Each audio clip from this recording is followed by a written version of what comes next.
You're listening to a Mamamia podcast.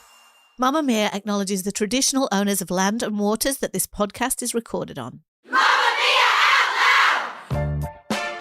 Hello and welcome to Mamamia Out Loud. It's what women are actually talking about on Monday, the 12th of August. I'm Holly Wainwright. I'm Leah Freedman. And I'm Jessie Stevens. And on the show today, the Olympics is over and we have a lot to unpack. Notably, the entire world is talking, laughing and memeing about one Australian woman. We decode the Raygun phenomenon. Plus, more athletes have asked their other halves to marry them at this Olympics than ever before, and I have questions for the marrieds about it, all the Tom Cruise-ness of the closing ceremony, and why we all care just so damn much. Also, you can't turn around at the moment without Blake Lively whipping you in the face with that gorgeous hair. So what's all this about a rift derailing? It ends with us. But first, Mia Freedman. In case you missed it, women are filming themselves getting their IUDs inserted and removed and posting the videos to social media to highlight how much it hurts. Now, we're not going to play you any of them because it's just women basically screaming and crying. Is it? Yes, it is. For those not familiar with what an IUD actually is, it's a type of contraception. It's about 3 centimetres long and it's a T-shaped plastic device with a vertical stem and 2 horizontal arms. And sometimes it has a copper coil or a hormone sort of reservoir, and it's got a thin string that hangs from the bottom of it. It looks like a fish hook. Thank you. Yeah, it does. It's inserted inside your uterus. Now, not your vagina, your uterus. So female anatomy, there's the opening bit, then there's the vagina, then there's the cervix, and then all the way through the cervix, which is usually closed quite tightly, is the uterus. Your cervix should be closed. Up until it's better if it's a baby's closed, head yeah. is coming out, So what your you're cervix saying is very closed. Is it's got quite far to go. It's got a long way. It's got a really, really long way. And then the string kind of hangs out the bottom of your cervix. Now, most women aren't offered any form of pain relief during the procedure and are often shocked and distressed by how much it hurts. I had been forewarned before I got mine about 10 years ago or so.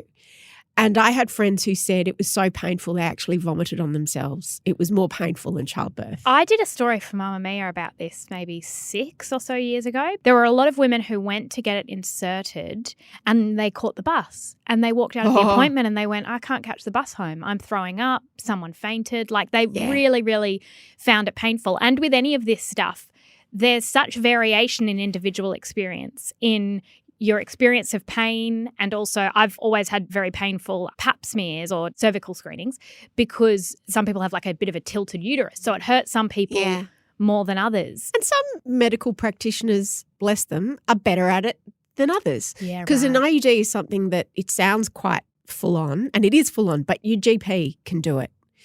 Now, it's not something a GP does every day, so they might be skilled at it. They might not be skilled at it. Oh, you've had it at the GP. I went and got it at the gyno with a local anaesthetic. Always just gone to the GP with all these things. You've raw dogged your IUD, You've didn't raw you? dogged your IUD. The thing is about this story, I have to examine my reaction to it because You're very strong. Be honest, you said, Mia, you're a big fat wuss bag. I did.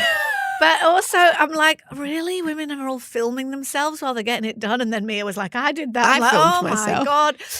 And the thing is that I remember the first time I had an IUD inserted, I went to my GP. Actually, I couldn't get into my GP. And so I went to another GP in that practice. And he was a relatively old dude, relatively close to retirement, and a lovely man.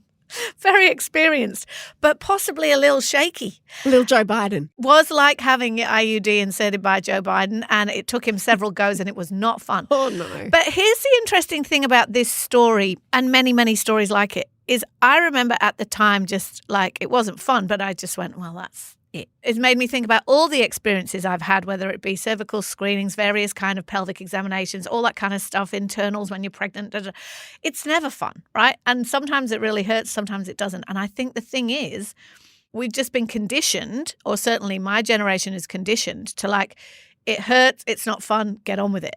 But now, which is so good, as the medical profession is more and more female informed, because also there are many, many more female practitioners everywhere.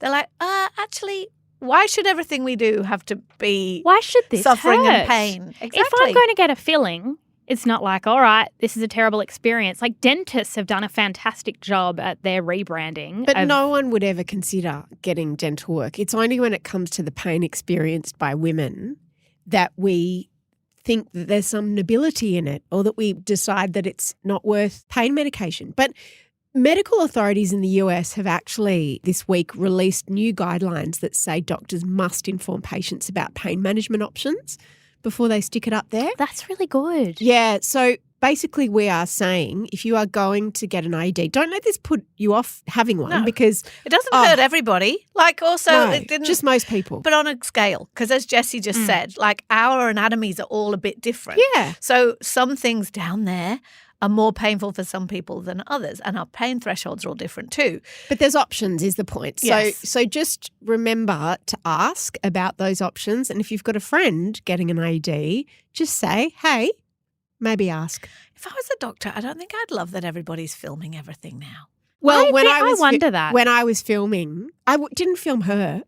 I was filming and she goes, are you filming?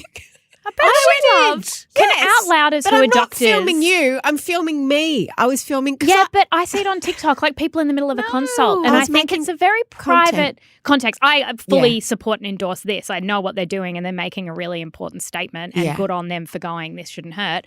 But generally, the filming, like I see people do it all the time, and I think if I was the doctor, I'd Yeah. go, focus on me. That's also true. First, let me say, anyone on that stage is the decision and responsibility of the governing body or committee from each country. Judges should stand up and say, hey, like this girl doesn't reach qualifications of someone who should be performing on that level. Protect hip-hop culture. I think today might have been the first time that she breakdanced. No way. Tom, this is the Olympics. She's like Simone Biles doing her own thing. This is a disrespect to all the athletes who have come to the Olympics to compete. There is no way that there isn't a better breakdancer that's on the street dancing right now than her. A viral performance, a cruel backlash, and a swift reclamation. B-Girl Raygun was the Olympic story no one saw coming. Breakdancer and academic Rachel Gunn represented Australia at the first, and probably only, competitive breaking event at the Olympics. Did she win? No. Did she score a point? Absolutely not. Did she deliver the most iconic performance of the Games? Without a doubt. If you haven't seen it, Ray Gunn battled other B-girls, pulling out a kangaroo hop, a bit of a windmill manoeuvre, a backward somersault. It's impossible to describe the rest, but it's fair to say it wasn't what anyone expected. And the uniform also attracted some commentary. It was a bit cricketer. It was a bit ball person. Well, the other B-girls didn't wear their national uniforms. No, she didn't get the memo. And she had a hat on and look, she looked very sun-safe, but she didn't necessarily look like a breaker. I first saw the performance on Saturday morning and the commentary was ruthless. People were saying, how did she get there? If any of my taxpayer dollars went towards that performance, I'm angry. Some people were angry, which I couldn't understand. It was the initial... It was not one of my feelings that I cycled through. There were theories that she was trying to make a statement.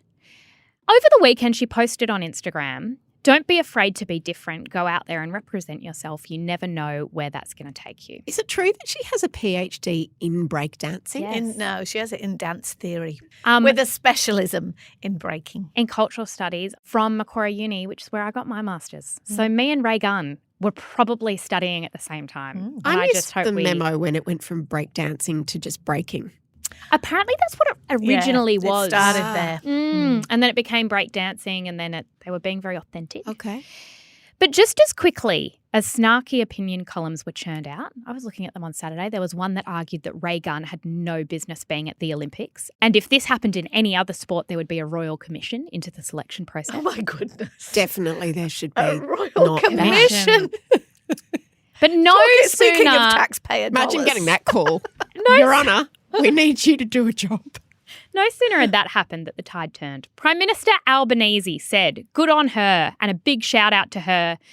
That is in the Australian tradition of people having a go. She had a go representing our country. That's a good thing. The Olympics is about people participating in sport. That's a good thing. And Ray Gunn had a crack. I agree with Albo. Then there was Adele. Oh. Adele had something to say. She paused her concert because she was overcome by her feelings regarding Ray Gunn. It's all that me and my friends have been talking about last night after the show and today.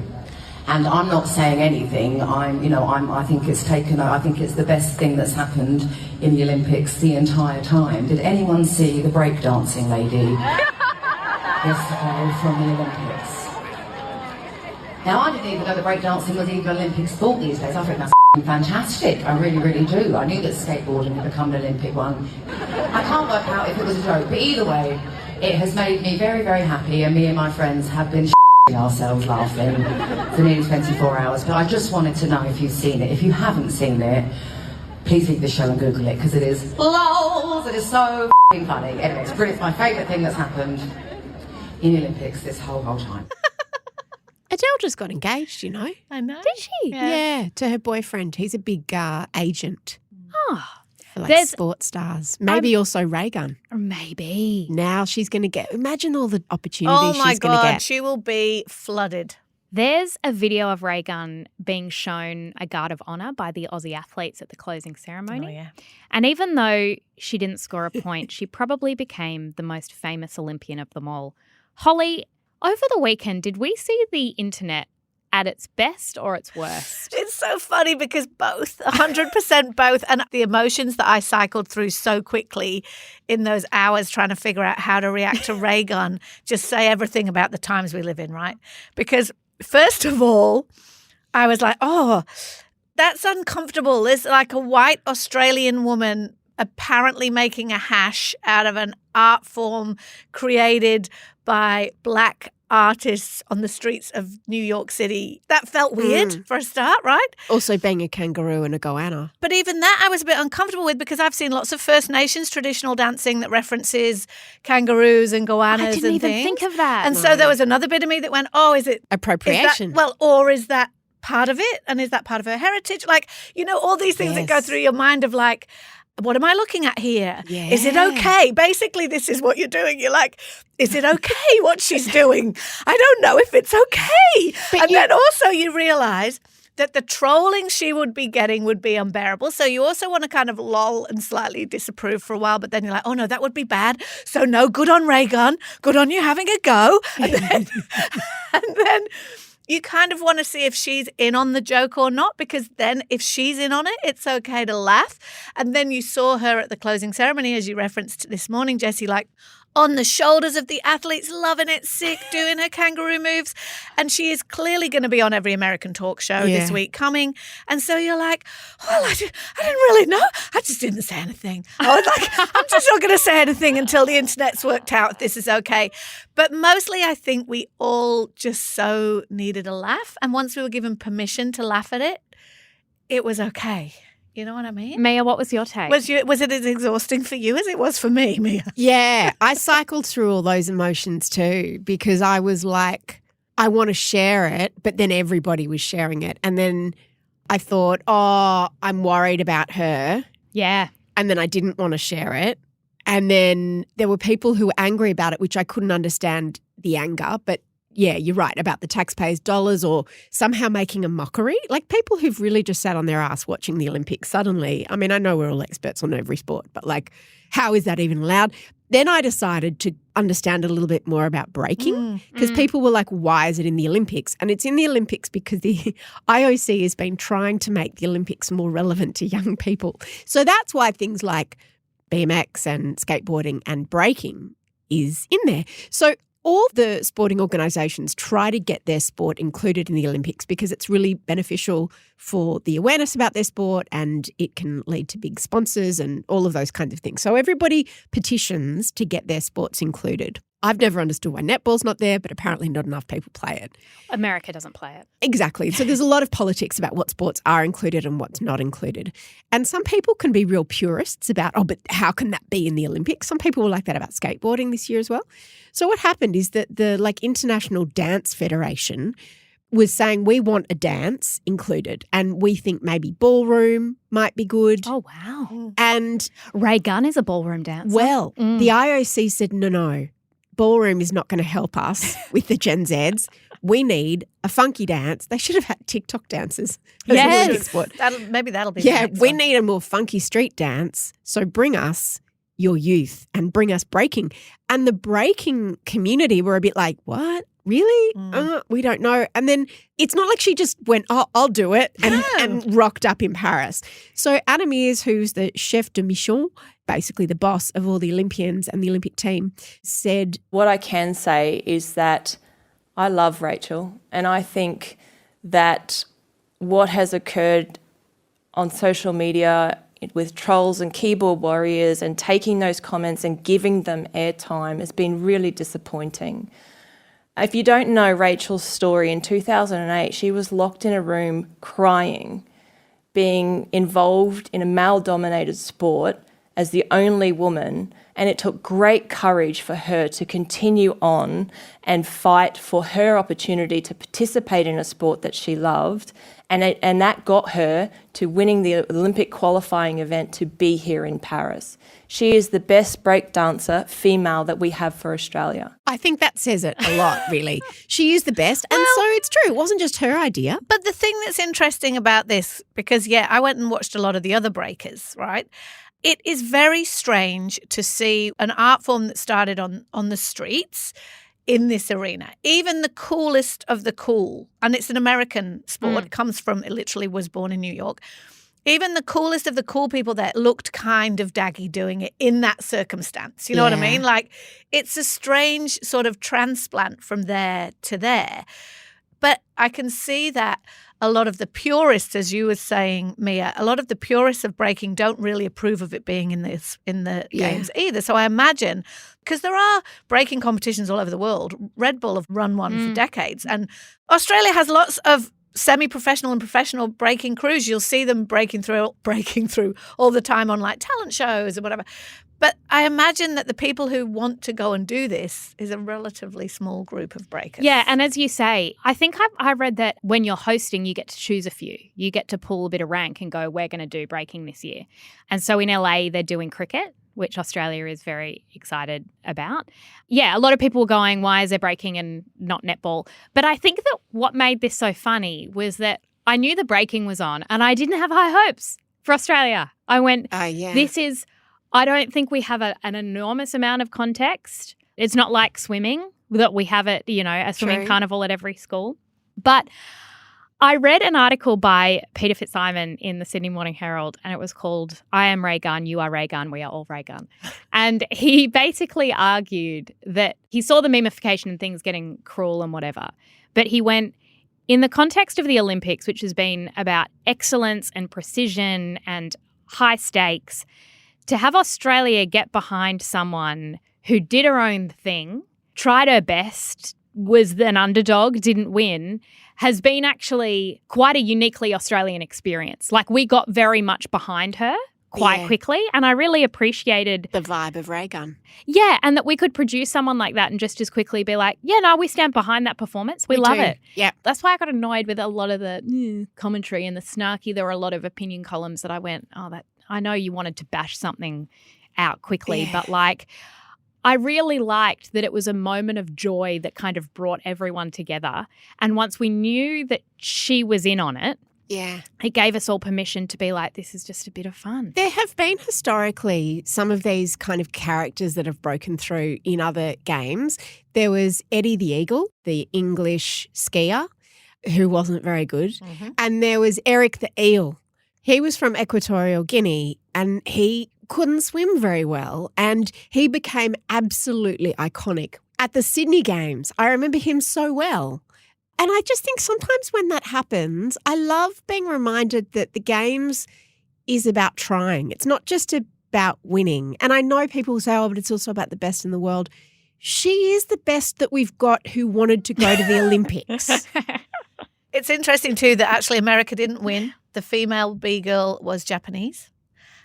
and the American male placed bronze. So, it may have originated there breaking, but it has long since jumped the shark and gone all over the world. It reminded me in the 80s when breakdancing was becoming big in England, my brother, who is a skinny, ginger, white dude and has always been cooler than me, started breaking seriously. And he made my mum put a 6-foot square of lino in the basement for him to practice on. What I remember the most about that is that when we took that lino up, like years later, there were 2 squashed frogs underneath it. Oh, my God. My brother had spun on the frogs. That's upsetting. Do you remember Cool Running, the movie that was made about a true story of the Jamaican bobsled team? Now, there's no snow in Jamaica, so they had to practice in shopping trolleys and again, to me, that's what the spirit of the Olympics is. And there was something about Snoop Dogg's presence at the event that just made it all the richer.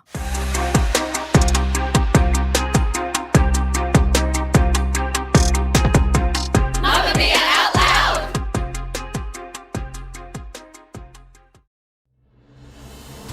All good vibes. Great flight. What a great time. Time for more Olympic vibes because this is our last Olympic roundup. No doubt we'll have some things to talk about when the Paralympics starts on August 28th.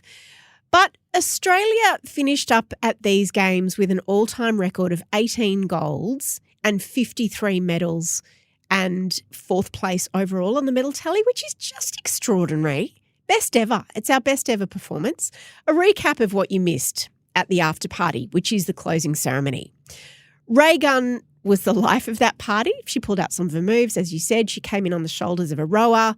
There was a guard of honour formed. They're also loose, aren't they, at the closing ceremony? They're blasting Taylor Swift and they clearly seem a bit drunk. I wonder if Raygun was a few days earlier, if she could have got a closing ceremony flag bearer looking. I think people would have been upset about that. I do think that people would have been upset because the people who did carry the Australian flag were gold medalists, Kaylee McEwen and Matt Wern. Then there was the Tom Cruise of it all. Like Snoop was at the Olympics and fairly ubiquitous, Tom Cruise was a little bit as well.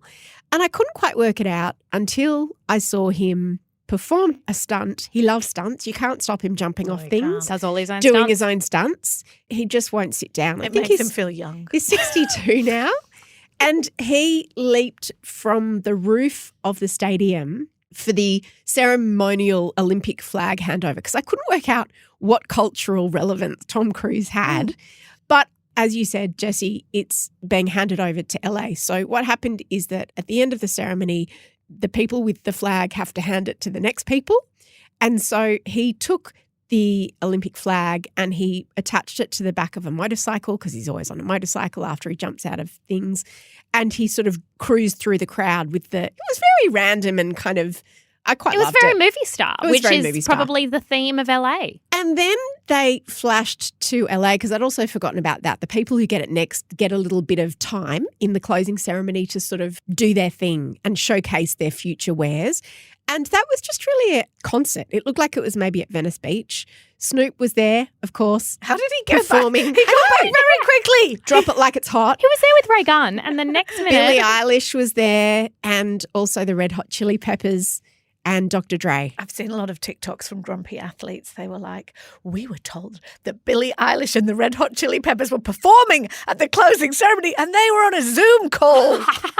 I got up this morning and just put on the closing ceremony and suddenly I'm watching a Snoop Dogg concert. Well, because they like, were working from home. Yes. They were. I was like, this is just a very They weren't about the unusual- commute. They were like, we'll dial it in. I didn't know Snoop was so passionate about the Olympics. Well, That is Olympics I don't think t-shirt he on. did either. He got paid a lot of money by NBC to go.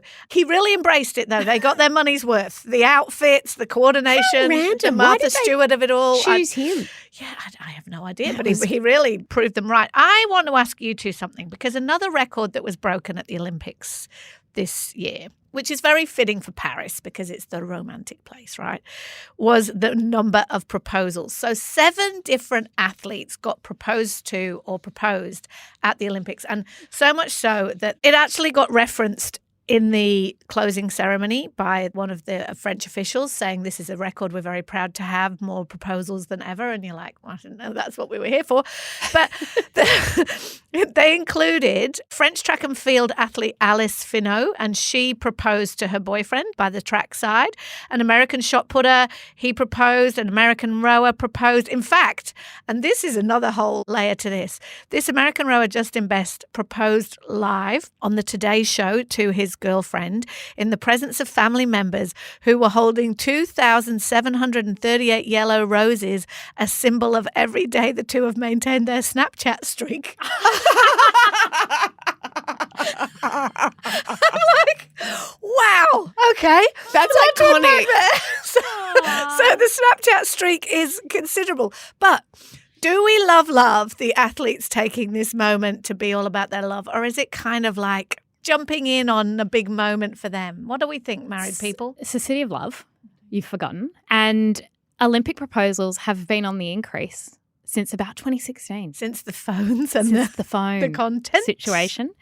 I loved the woman who did it. I thought that was really cool. I didn't see a single proposal. Are these athletes proposing to other athletes? Or their partners in the crowd? Some are, but the French athlete came fourth and then she went up to her partner who was in the crowd and proposed and kind of got down on one knee. It was really cool. Okay. But I always get a bit... So not on podiums?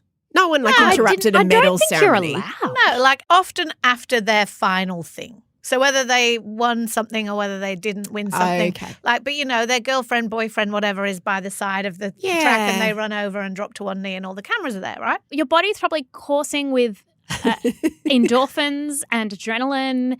You're in a foreign city. You've got cameras on you. You want to do something memorable. Yeah, and you've also been in this training hole, and I reckon that most people where there's a proposal, there's an understanding that you either were or weren't getting married. It's probably been discussed. And there's a lot of people who are like, oh, you put them on the spot. They can't say no. Did you have that understanding? Yeah. When you were proposed there's to? still a surprise element of I didn't think it was going to happen today. When I was wearing these socks and shoes. Yes. Yeah. But this concern trolling of going, oh, that poor woman, she can't say no. It's I'm sure her fiancé knows her better than I do. If it's not something I would like. Are we policing people's proposals now? We're policing proposals and I don't mind it. I'm not policing them, but this is my issue with it. I like as many little treats as possible. So I'm like, would you not maybe want to have the moment of I made it to the Olympics and I finished, and that's something to celebrate, and then the proposal is something to celebrate. But I think you've nailed it, Jessie. I think the adrenaline, the excitement, you probably have never loved them more if they've been driving you to the pool every day, or they've been cheering you on at the sidelines all the time, or whatever it might be. You probably have never loved them more. So you're just like, let's do it, and let's make sure we've got 2,738 yellow roses. I also think that you have to be so single-minded to be an athlete at that level that the sacrifices that your partner would have to make and how boring you would be for a really long time and the highs and the lows that they would have to endure. So to me, it's almost like a thank you and an acknowledgement. And also, if it's the end of your Olympic journey, it is a little treat. It's a little treat. I want to talk about the Olympics more broadly as we come to a close. I mean, as I said, I had it on this morning, and hearing the Australian commentators all say au revoir was just particularly beautiful because none of them could still say it. And did you see the My Way performance? The woman at she was singing My Way, and I was thinking about Raygun, and I was like, this has been the most emotional. She did it her way. She did it her way. We still have the Paralympics, as we say, and Australia is very good there. So I highly recommend people watch because we're going to win a lot of gold medals. But I wanted to talk about the last 2 weeks because I was speaking to Mum this morning and she was saying they're handing over to LA. Was Harris there? Was someone there to kind of... A presidential receiving in the same way Macron was there. Yeah. And I was like, I'd forgotten that the US team, like the Simone Biles, the US athletes, had any relationship to this presidential race happening on the other side of the world. Like it really took us out of that. That's true, because we've come to see America as being so divided for so long now, like ever since Trump, which is 100 years ago, it feels like. And there was none of that. No. Like, I know you're not allowed to wear a MAGA hat if you're competing. You're not allowed to have any kind of political protest or political statement at all. Yeah, it was almost like this magical window. The Olympics is also the US at their best. Like they really, Yeah. they just do such a good job. And we talk about how divided we are and, you know, seeing the worst in humanity at the moment projected on the news. And there are the riots in the UK, as you talked about last week, Holly, an assassination attempt in the US. It's easy to feel nihilistic and disillusioned. But the Olympics pulled us all in one direction. Do you know what it was a reminder of? About the beauty of not just a monoculture, like when the whole world experiences something, and we had that in a negative way with COVID, but in a positive way. And there's no division about the Olympics apart from Raygun. And there's also no different truths and different facts. Like when you look at other news stories, you've got, in many cases, two polarized sides who don't even acknowledge that each other has any humanity, that they're working with the same facts. But that all gets swept away. It's so simple being like, let's see who can run the fastest. Yes. And then you watch people run and then one finishes the finish line and you're like, oh, my brain can compute this. I want to agree with you so badly because I agree.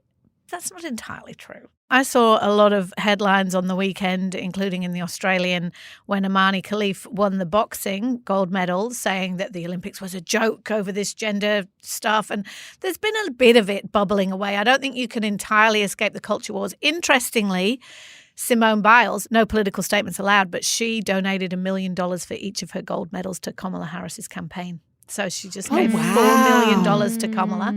One of the things that's wonderful about the Olympics is its optimism pushes through all our snarky, very online informed pessimism. And I think it happens every time. I remember London was the same. Sydney was the same, even when people are all going, well, it's really expensive to have it and it's so inconvenient for everyone who lives there and the IOC is really corrupt and there's this and there's that and da-da-da-da-da. But then when it happens for those 2 weeks, it's almost, as long as nothing terrible goes wrong, of course. And this was also true. The last one, Tokyo, was very different because of COVID, but a lot of people were watching it in lockdown, so that gave it another meaning. And it's like our sort of optimism and unity like pushes through all that sort of snark and pessimism for just a week or so, and it is lovely. It felt fun and it felt relevant. You're right. I barely even remember the Tokyo Games. They were very different games. There were no spectators. Everyone had to wear masks, so you couldn't see people's faces a lot and the humanity, and everyone was living in their own bubbles, quite literally. But this just felt incredibly joyous and you could talk to anyone about it. It was lovely to not have a sense of dread when you went on a news site in the morning and to just think, oh, I wonder how many medals we won overnight. It was very simple. I wonder, you know, Adele getting up and talking about Raygun. Yeah. Other than literally a story of assassination or COVID, what story could anyone talk about on stage that is light, that is fun, that's unifying, that everyone would know, that everyone would reference? I mean, Taylor Swift is probably the only other example of something that brings everyone together that, isn't depressing, devastating news. Want unlimited Out Loud access? We drop episodes every Tuesday and Thursday exclusively for Mamamia subscribers. Follow the link in the show notes to get us in your ears 5 days a week. And a huge thank you to all our current subscribers.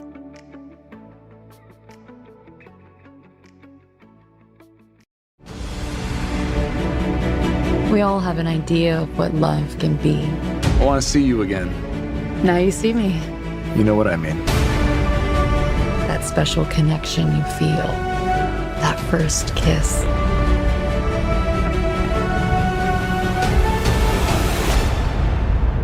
But 15 seconds. That's all it takes to completely change everything. Rift, feud, fight. 3 words that guarantee clicks and views if they're put next to a famous woman's name. And here we go. Welcome to the latest Blake Lively headlines, accompanying the unavoidable promotional onslaught that the release of It Ends With Us, which came out this weekend, has been enjoying. By the way, the sound you can hear right now is Ryan Reynolds and Blake Lively just popping bottles and burning mountains of money for good times in the backyard of their New York State mansion, because that couple owns the mainstream culture right now. His movie, his Deadpool sequel, Deadpool versus Wolverine, has broken more than $1 billion, is a huge hit and is everywhere you look. And her movie, It Ends With Us, which is the adaptation of Colleen Hoover's best-selling book, is number 2 in the box office. It pulled more than $50 million over the weekend, and considering the movie only cost $25 million to make, it is considered a bona fide gold star smash. We haven't had Hollywood royal couple like this since Brad and Angelina, really, have we? Also, Angelina wasn't box office. They were very famous, but they Emily weren't Blunt mainstream. and what's his name? No. They weren't. No. See, you can't even remember his name. I love him. He's in The Office. But John Krasinski. Yeah. Krasinski. They're great. Yeah, but they're not this. They're not this. And the thing is, one of the things that marks out Reynolds and Lively, and we're going to get to this with what the gossip is here, is that they also own everything. So they're not just movie stars. Like Reynolds is an EP on Deadpool. It's made him so much money, the 3 movies that have already been made, because he's got a massive back-end deal. He also controls production. Like it's his thing, right? So he's also the business person behind that franchise. Blake Lively was a producer on this, right? So they've got a lot of clout and power. And so it seems was Reynolds by stealth. Ryan Reynolds also owns lots of businesses, owns a football team. Like he is an absolute empire now. He's a mogul. And yet his persona online, they're very, very good promoters. A pair of them, him in particular, is very funny, self-deprecating, all that stuff. Anyway. Bit daggy dad. Bit daggy dad, but also hot. Because they've got 4 kids together, They've which got I didn't realise. 4 kids, and the most recent of them is quite young. And they're also, as you would definitely know, in the Taylorverse. Anyway, back to the feud. So if you've been paying attention to any celeb news lately, you would have seen Lively selling the hell out of this film by wearing fancy floral dresses that get ever more glamorous and floral as the promotional campaign has gone along, because the character she plays is called Lily Bloom and she's a florist. So theme dressing. Is it a comedy? No, God, no. So here's another thing that's interesting about this. It Ends With Us is a story of domestic violence. So it follows Lily Bloom. Colleen Hoover wrote this book based on her own parents' marriage and relationship, and it became this massive bestseller, and then she wrote sequels, and it sold more than 8 million copies. Is it a good book? At the moment. It depends what kind of things you like, but it's a very, very, very popular book. That was diplomatic. I haven't That's all read I'm it. going to say about I don't that. think, have any of us read it? I have not read it, but I actually feel embarrassed that I haven't read it because it's so... Yeah, it's culturally dominant. Yeah, that I should have read it, but I just haven't. In the same way that 50 Shades of Grey was the last book that was just so back to the and she's written lots of other books, and she's self-published, and she's a massive deal, right? And so Colleen Hoover sold the rights to It Ends With Us to this guy. Well, I don't know if she sold them to him, but he optioned them to a guy called Justin Baldoni. Now he has made It Ends With Us as the director and one of the producers, and he co-stars in it with Blake. So I'd never heard of him. You know his face if you've ever watched Jane the Virgin. So I watched Jane the Virgin. Yes. He was the sexy guy in that. Yeah. So Blake's the female lead, the florist, Lily, and he's the male lead, the bad guy, in inverted commas, neurosurgeon, Ryle, right? So they're playing this couple in this abusive relationship in the movie. Now, usually, especially if the male actor involved is very involved in the production, he's the director, for God's sake, the two of them would be on every red carpet together, right? You would see them everywhere together. Think of like Ryan Gosling and Emily Blunt when they're promoting The Hitman. Think of pretty much any, our mate Glenn Powell and Daisy Edgar Jones have been everywhere together George lately. Clooney, Julia Roberts, when they do movies Whenever together. the two of you are normally red carpet, banter, interviews. Always, They have not done one piece of joint promotion.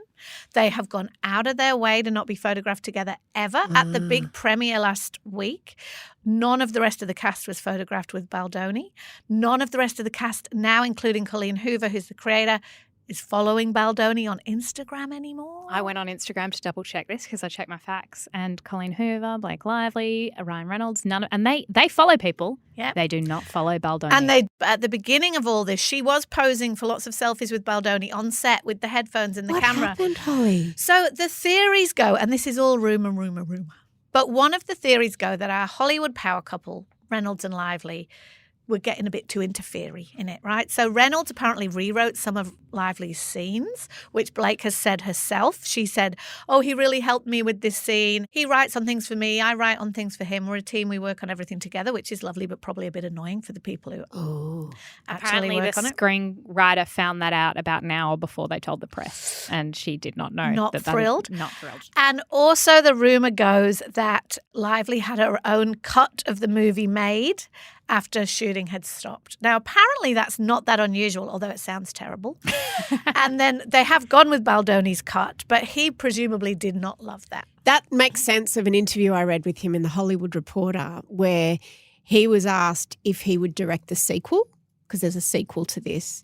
And he said, no, not my jam. I think Blake should direct. She's ready to direct. And now I understand the subtext of that, which is very passag, as you would say, Hol. And that is very, she was trying to direct this film and I was actually meant to be the director. Reynolds and Lively have started their PR machine just a little bit, slightly like a little sort of backgrounding passagness with rumours saying, and this may be why some of the other cast have unfollowed him, that Baldoni made Blake feel very uncomfortable on set.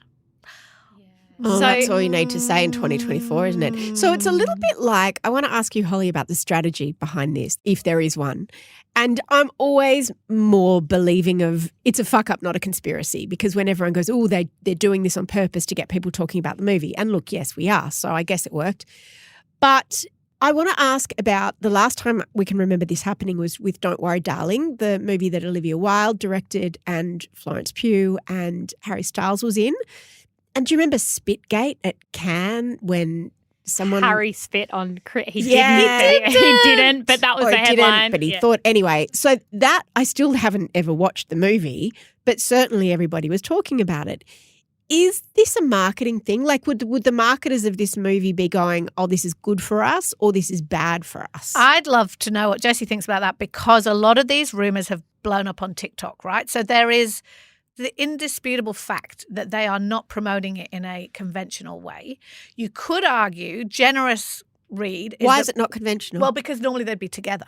Oh, I see. And so the red carpet, all the things, they'd be together. He's the director, he's her star, but a generous read is, well, Blake Lively's the star, she's the draw, and she's the only face on the poster. And he does play an abusive man in this movie. So you could argue, no, it's a Blake Lively vehicle. We focus entirely on her. But what I'd love to know from my TikTok expert, Jessie Stevens, because everybody is analysing everything to the nth degree for content now, do we need intrigue, plot, scheming, strategy to keep the momentum going of this movie? To an extent, but then Blake Lively in Florals was also a story. You know what I mean? It's not like there was a shortage of publicity. There's what's happening on TikTok and then there's what's happening with sources in The Hollywood Reporter. According to quite reliable sources. Are the sources TikTok? No, they said... And The Hollywood Reporter is a very reputable publication. Yeah. I was reading that at the premiere, they didn't even sit in the same theatre. They were in separate theatres watching with like family and friends or whatever. What TikTok can't stop talking about is they feel like Ryan Reynolds came on and has done more press for this movie than Baldoni has, even though he's not in it, he's not a producer, he's not a director. And what they're trying to do is a Barbieheimer thing. Yeah, with Wolverine. And they're trying to basically get all That's of clever. this, which is probably partly true. The other creative difference that TikTok sleuths think they've noticed, which I think there might be some truth to, is that the movie that Lively is promoting and the movie that Baldoni is promoting are two different films. So Baldoni always wanted to do a really deep, complex story about domestic violence. And that was something that really spoke to him. And when you see him interviewed, he's very serious and he's like in tears talking about what it took from him having to act like that and how he made sure there was an intimacy coordinator. And what he's actually said has been, he's getting very good advice. Lively, I think her PR brain has gone, we need to sell this as a rom-com. Yeah. Yes. And people aren't going to see it. And in Lively's defense, I'm not critical of that because Hoover did the same thing. And in fact, that's part of what the text is about. Yep. That DV stories begin as a rom-com. Like they begin Of course, they don't begin as DV stories. No, they begin with like incredible sex Yeah. and what you think is a romance. And from the perspective of the protagonist, as I understand it, she only realizes partway through what she's got herself into. And that she's in this abusive cycle, which is why it's called It Ends With Us, because of her parents.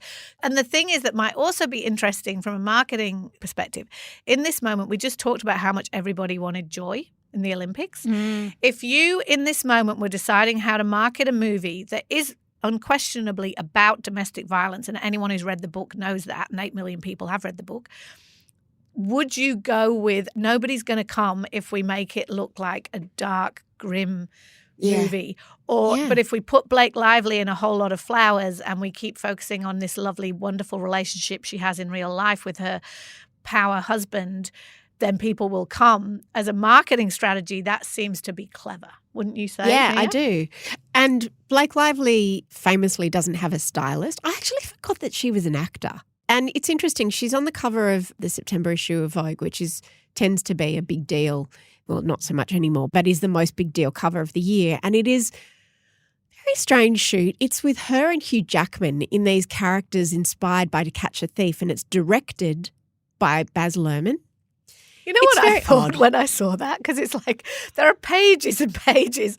I was like, I thought there was no money in magazines anymore. Well, and here we are with Baz Luhrmann and $10 million worth of diamonds and Blake Lively and Hugh Jackman. The thing is, sidebar, it was not filmed on location. It was filmed with just a big, pretty much on green screen because, nobody could afford to fly anywhere anymore because of these budgets. And also Hugh Jackman, Blake Lively and Baz are all very good friends of Anna Wintour, so mates rates. But yeah, I think it's interesting. She's obviously stepping into that frame of being a movie star.